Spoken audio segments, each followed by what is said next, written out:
Salam, deməli, Germen tayfaları Frank dövləti haqqında danışılacaq.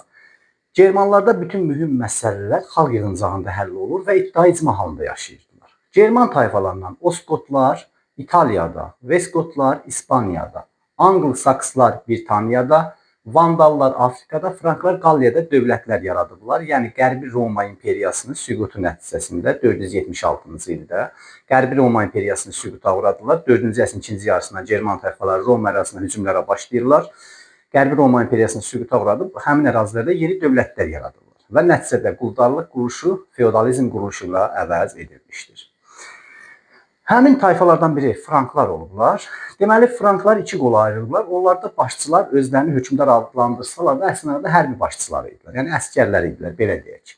486-cı il Soissons döyüşü oldu. Soissons döyüşündə Frank tayfasının başçısı Hlodvig Roma canişinə qalib gələrək 5-ci əsrin sonunda Frank dövlətini yaratmışdır. Hlodvig Frank dövlətini yaratdı. Vilayətlər, ölkə vilayətlərə bölündü. Vilayətləri qraflar idarə etmişdilər. 6-cı əsrdə Hlodvig qanunlar toplusu qəbul etmişdir. Qanunlar toplusu Latın dilində yazılmış, 9-cu əsrə qədər qüvvədə qalmışdır. Frank hökmdarlarından biri Karl Martel olmuş, hərbi islahat keçirmiş, cəngavərlərdən ibarət qoşun yaradaraq 732-ci il Poitiers döyüşündə ərəblərə qalib gəlmiş və ərəblərin Qərbi Avropaya hücumunun qarşısını almışdır.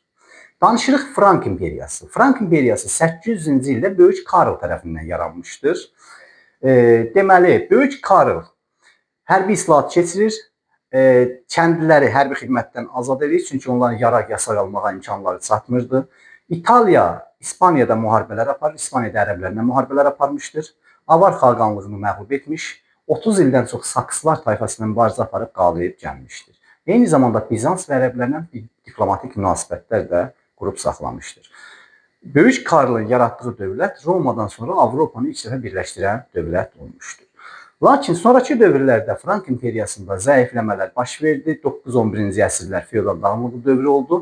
Nəticədə 843-cü ildə Frank imperiyası Verden müqaviləsi ilə parçalandı. Almaniya, İtaliya, Fransa dövlətləri yaranmışdır.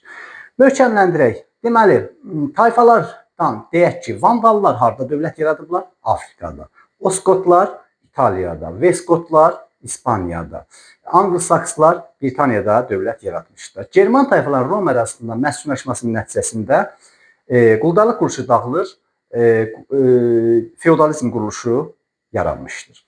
Frank dövləti nə vaxt yaranmışdır? 5-ci əsrin sonu. Kim yaratmışdır? Hlodvig yaratmışdır. Bəs Soissons döyüşü nə vaxt olur? 486. Qalib gəlir Franklar, məğlub olur Roma canişini. Qanunlar toplusu qəbul edən Frank kralı kim idi? Hlodvig. Poitiers döyüşünə vaxt baş vermişdir 732-ci ildə. Qalib gəldi Franklar, məğlub oldu ərəblər. Nəticəsi nə olmuşdur? Ərəblərin Qərbi Avropa hücumunun qarşısı alınmışdır. Bəs Frank imperiyası nə vaxt yaranmışdır? 800-cü ildə kim tərəfindən? Böyük Karl tərəfindən. Frank imperatoru Böyük Karl müharibələr aparmışdır. Hansı ərazilərdə? İtaliyada, İspaniyada, Sakslar tayfası ilə, avarlarla mübarizə aparmışdır.